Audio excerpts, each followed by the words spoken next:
அனைவருக்கும் வணக்கம். மூலிகை மகத்துவம் நிகழ்ச்சியின் வாயிலாக உங்களை சந்திப்பதில் பெரும் மகிழ்ச்சி அடைகிறேன். இன்று நாம் பார்க்க இருக்கும் மருத்துவம் உடலை மென்மையாக வைத்து கொள்வதும் மலச்சிக்கல் இல்லாமல் பார்த்து கொள்வதும், பெண்களுக்கு உதிரப்போக்கின் போது மாதவிடாய் காலத்தில் ஏற்படக்கூடிய வலிகளை நீக்கக்கூடியதும், நம்முடைய இரத்தத்தை அதிகரிக்கக்கூடிய ஆற்றல் கொண்டதும், நார்ச்சத்துக்கள் அதிகமாய் நிறைந்துள்ளதுமான கருப்பு காய்ந்த திராட்சையை பற்றி உங்களோடு கூட பகிர்ந்து கொள்ள ஆசைப்படுகிறேன்.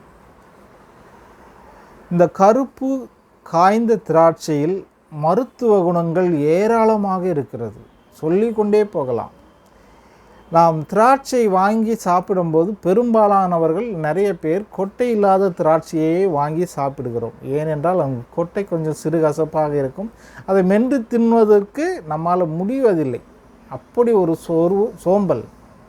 ஆகையினால கொட்டை இல்லாத திராட்சைகளை வாங்கி தின்னுகிறோம். அதில் எந்த விதமான பலனும் இல்லை, சத்துக்களும் இல்லை.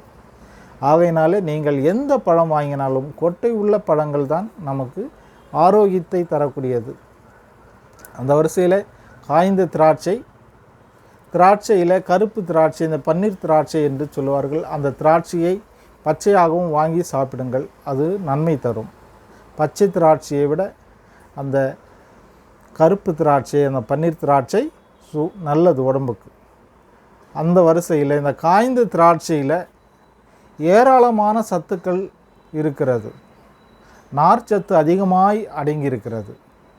இந்த காய்ந்த திராட்சையை யாரெல்லாம் சாப்பிடலாம் அல்லது யாரெல்லாம் சாப்பிடக்கூடாது என்றால், சாப்பிடக்கூடாது என்று யாருக்குமே இது விதிவிலக்கு இல்லை. சாப்பிடவே கூடாது என்பது இல்லை.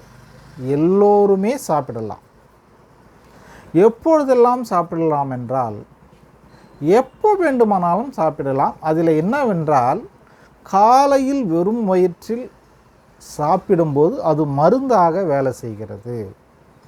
மற்றபடி எந்த நேரத்தில் வேண்டுமானாலும் சாப்பிடலாம். அது நமக்கு உணவாக அமைகிறது.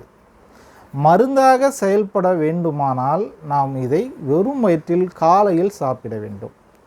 காலையில் ஒரு 10 எண்ணிக்கை காய்ந்த திராட்சையை இரவில் ஒரு டம்ளர் தண்ணீர் ஊற்றி, தண்ணீரில் இந்த காய்ந்த திராட்சையை போட்டு மூடி வைத்து விட வேண்டும். மறுநாள் காலையில் அதை எடுத்து அந்த திராட்சையை மென்று சாப்பிட்டு விட்டு அதே தண்ணீரை நாம் குடித்து விட வேண்டும். அப்படி குடிக்கும்போது நமக்கு ஏற்படக்கூடிய மலச்சிக்கலை சரி செய்கிறது. முதலாவது மலச்சிக்கலை சரி பண்ணுகிறது. மலச்சிக்கலினால பல பிரச்சனைகள் வரும். மலச்சிக்கல் ஏற்கனவே நிறைய பதிவுகளில் போட்டிருக்கோம். நம்முடைய உடலில் ஏற்படுகிற அத்தனை உபாதைகளுக்கும் மலச்சிக்கலே முதல் காரணமாய் அமைகிறது. அப்படியானால் அந்த மலச்சிக்கலை சரி செய்யக்கூடிய அற்புதமான ஒரு பழம்தான் இந்த காய்ந்த திராட்சை. இதை இப்படி ஊற வைத்து சாப்பிடும்போது, வெறும் வயிற்றில் சாப்பிடும்போது நம்முடைய மலத்தை இலகுவாக வெளியேற்றுகிறது. நார்ச்சத்து மிகுதியாக இருப்பதினாலே குடல் இயக்கங்களை சரி செய்யக்கூடிய ஆற்றல் இந்த காய்ந்த திராட்சைக்கு உண்டு. இதுபோக நம்முடைய இரத்தத்திலே நோய் எதிர்ப்பு சக்தியை உண்டு பண்ணக்கூடிய ஆற்றல் இந்த காய்ந்த திராட்சையில் இருக்கிறது. மக்னீசியம், கால்சியம், பொட்டாசியம் போன்ற சத்துக்கள் அதிகமாக இதில் உள்ளது. இது இரத்த சோகை உள்ளவர்களுக்கு ஒரு பெரும் வரப்பிரசாதமாக அமைகிறது. இப்படி அதாவது பிபி அதிகமாக இருக்கும். பிபி அதிகமாக இருக்கிறவங்க பிபியை குறைக்க வேண்டுமானால் தினம்தோறும் காலையில் இந்த காய்ந்த திராட்சையை, ஊற வைத்த இந்த காய்ந்த திராட்சையை பருகி வரலாம், சாப்பிட்டு வரலாம். அப்படி இல்லை என்றால் இந்த திராட்சையை ஊற வைத்து கொஞ்சம் தண்ணீர் ஊற்றி நன்றாக கொதிக்க விட்டு அதோடு கூட தேன் சேர்த்து சாப்பிடும்போது உங்களுடைய இரத்த அழுத்தம் குறையும். இரத்த அழுத்த நோய் உங்களுக்கு குறையும். அதனால் உங்களுடைய மனம் லகுவாகும்.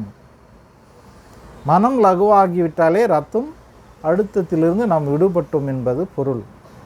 அப்படியானால் இந்த காய்ந்த திராட்சையை இனி நாம் தவற விடலாமா?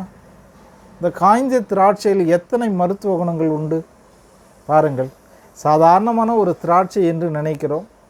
இதை எப்போதாவது கேசரி, பாயாசம், அல்வா போன்ற விஷயங்கள் ஏதாவது இனிப்பு பண்டங்கள் செய்யும்போது மட்டுமே பயன்படுத்த வாங்கி வைத்திருக்கக்கூடிய இந்த பொருளை நாம் அனுதினமும் சாப்பிட்டால் நம்முடைய உடல் ஆரோக்கியமாக இருக்கும்.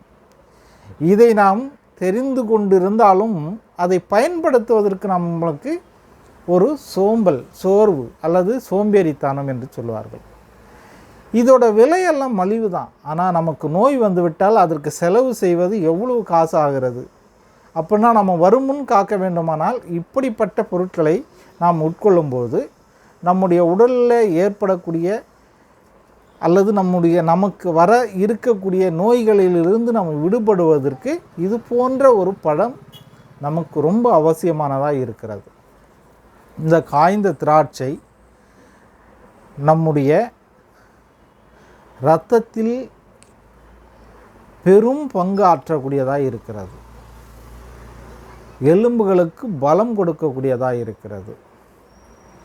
இது போக நம்மை சுறுசுறுப்பாக இயங்குவதற்கு இந்த காய்ந்த திராட்சை பேருதவியாய் அமைந்திருக்கிறது.